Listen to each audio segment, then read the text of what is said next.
Welcome back to the Vertu YouTube channel. It's a stunning day and it is a stunning car that we have got with us today. This is the Hyundai IONIQ 6. Now, the electric saloon market is becoming quite crowded. Obviously, there's the Tesla Model 3 that we just have to mention, but BYD have got a seal.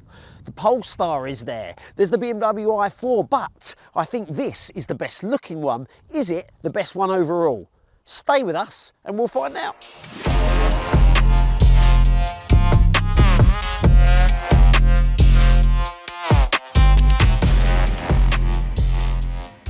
Now, before I get in and drive the thing, I need to talk about money because that is important. This car at entry level could be yours for £39,845 today as of the time of filming from a Vertu dealership. Right, let's get to driving it straight away and we'll go through the design and all that sort of stuff later. And let's talk about the important stuff first, the range and the battery and all that sort of stuff.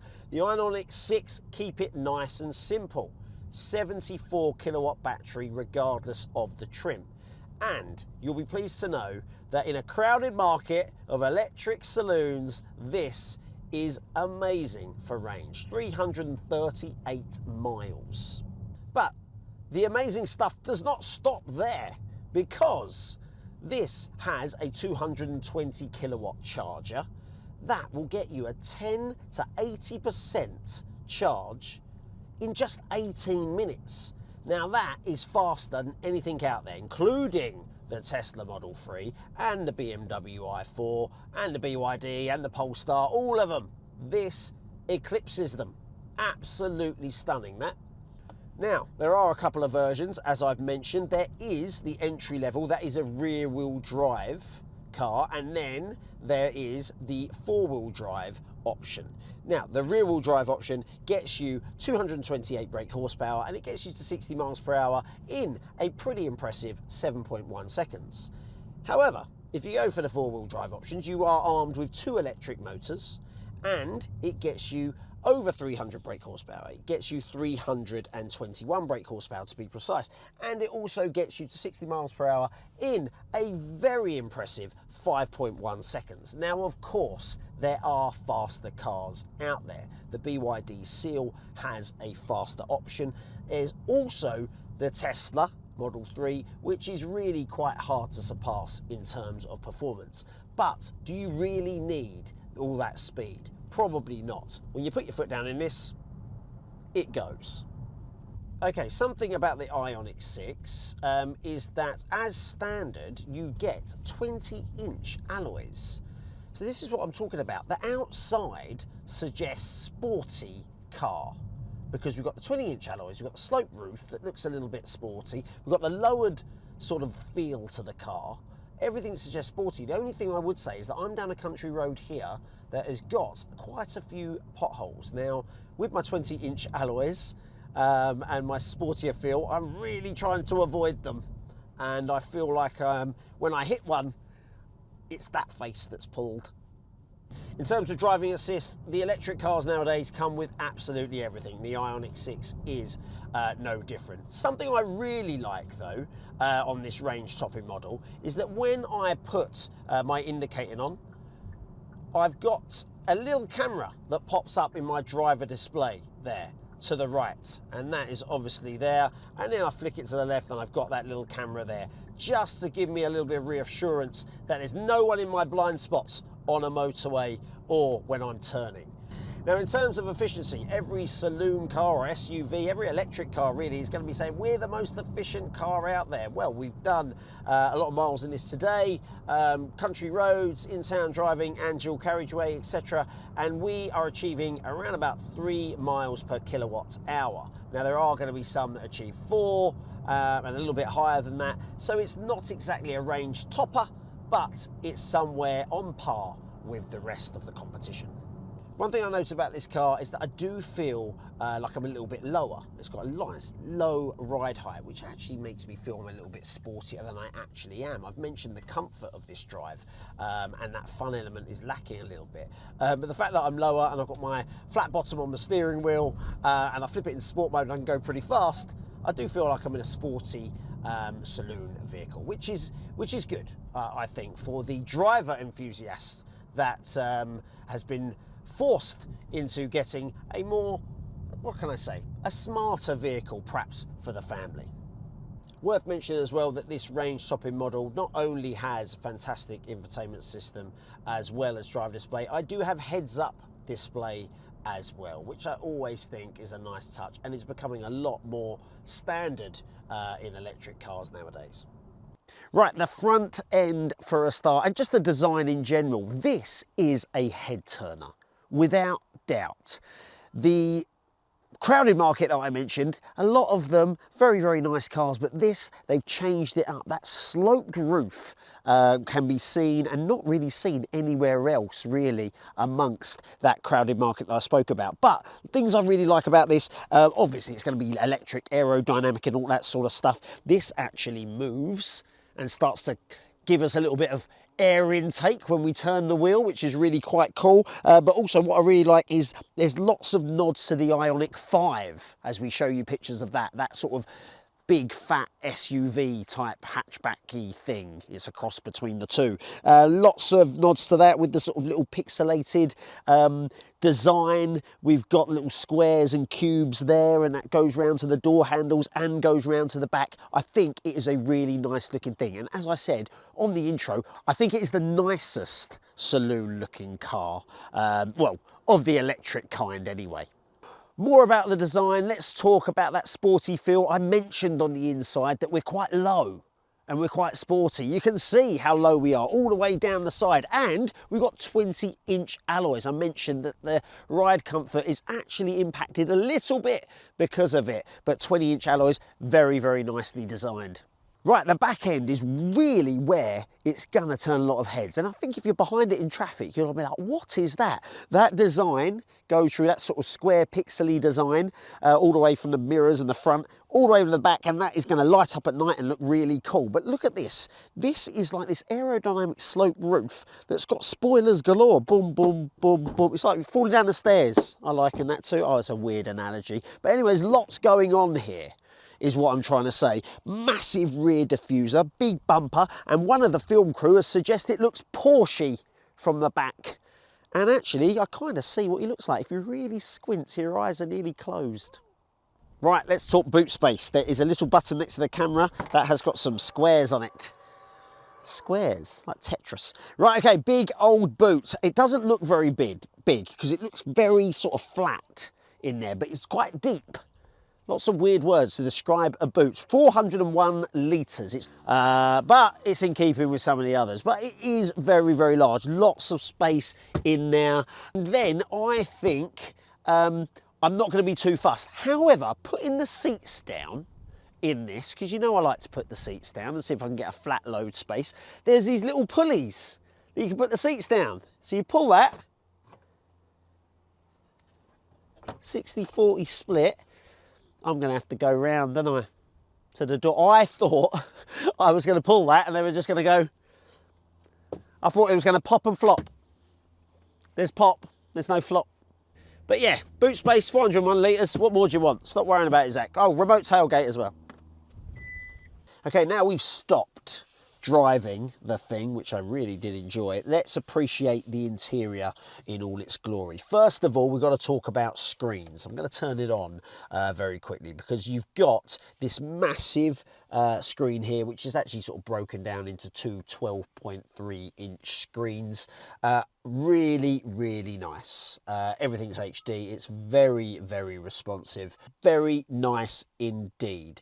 Now, good thing is I've got the climate control separate to the infotainment system. It isn't exactly buttons. They are sort of a fancy like screen, but I'll take it. It means it's not all on here and can fairly be a little bit more distracting. I've got it down here via screen. It's pretty easy to use. I've got some buttons, so I can actually flick to my nav and my media via the button. I don't have to locate it on the screen, which is, again, I really like the fact that I've got both. I've got a nice, simple volume control there via a knob.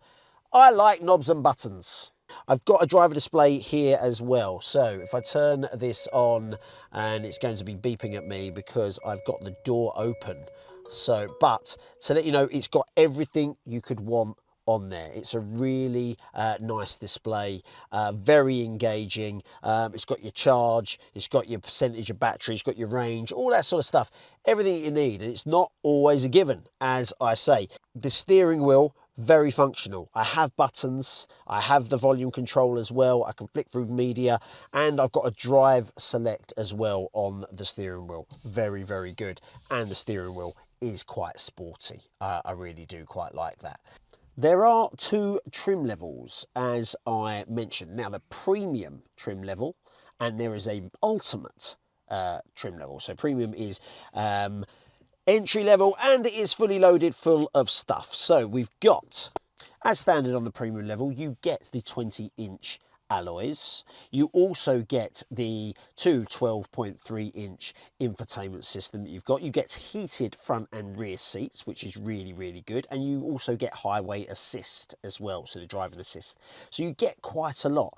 With the Ultimate, however, you get cool things like this leather interior. You also get the heated seats, but you get ventilated seats as well. You also get blind spot assist with this cool sort of mirror camera on there as well that I mentioned while driving. You also get a Bose sound system, upgraded sound system, so you do get a lot. What you also get is something in this steering wheel which is really quite cool. You get 4 lights in here, 4 little dots basically, and they light up depending on your charge, when it's charging, all of that sort of stuff. And interestingly, there's 4 of them because in Morse code that is H for Hyundai. That was perfect timing, wasn't it? H for Hyundai. We learn something new every day.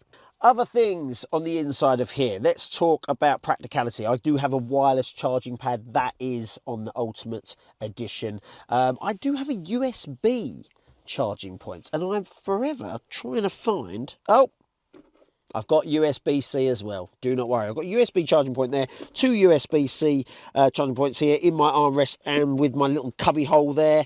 I've got 2 cup holders there, but as a lot of electric cars are doing nowadays, I've got the 2-tiered centre console system. Basically, you've got lots of extra storage, and my hand comes through here, as you can see. Lots of storage there. Loads there. Loads up here as well. I've got a...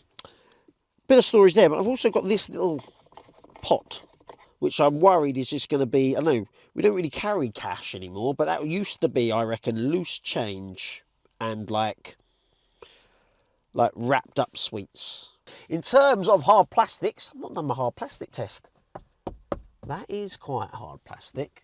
That is also, that's a little bit textured over there. So my passenger gets a little bit of texture. And this is plasticky, but it's got some sort of little effect. Got a little bit of ambient lighting there as well, which is good. But there's a few little bits of hard plastic. There is this sort of texture on the door, trying to deceive us that it's not plastic. It is, but at least it's got a little bit of texture. Cameraman's just trying that one over there as well. But we're making up for it with the massive sound system.